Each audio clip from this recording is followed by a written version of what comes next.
Cocaine, which is also known as Tusi, is turning up in more drug seizures and in some cases is being trafficked by the notorious Venezuelan migrant gang Trendy.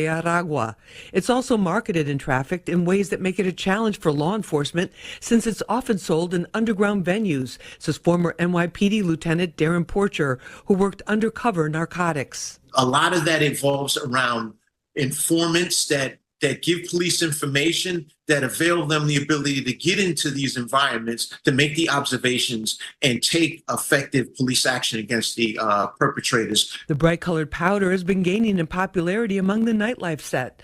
Its swag factor went up when it was mentioned in a civil lawsuit against Sean Diddy Combs as one of the disgraced mogul's alleged drugs of choice. It's often low in price, but high in risk, since users don't really know what they're ingesting, says Dr. Yalda Safai, a psychiatrist and public health expert. Pink cocaine is a misnomer. The combination of the drugs are being used are not just cocaine, but rather a mix of MDMA, ketamine, even opioids such as fentanyl. So it's really a mix, and each one of them carries significant amount of its own risk. Regardless of how dangerous the mixture is, the bright candy color and the cheap price are appealing to many potential users. Joseph Palomar, associate professor of population health at NYU Langone, recently published a study on this popular powder. He says if it hits the hip-hop world like Molly did, we'll be hearing about it a lot more and seeing the consequences.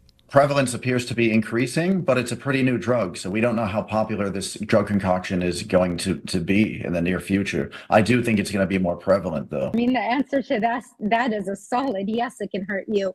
And you know, what I've been seeing a trend amongst my patients is they buy something they think is cocaine, which in fact is actually cocaine cut with fentanyl. And for a fentanyl naive person, being exposed to even a little bit of fentanyl is enough to create an overdose. So right now, what's being sold on the market is, in comparison to 20 years ago, is more ambiguous, more unknown than it was in the past. Because fentanyl and lab manufactured drugs are cheaper, now the dealers, what they're doing is they're cutting things like cocaine or heroin with cheaper manufactured drugs such as fentanyl.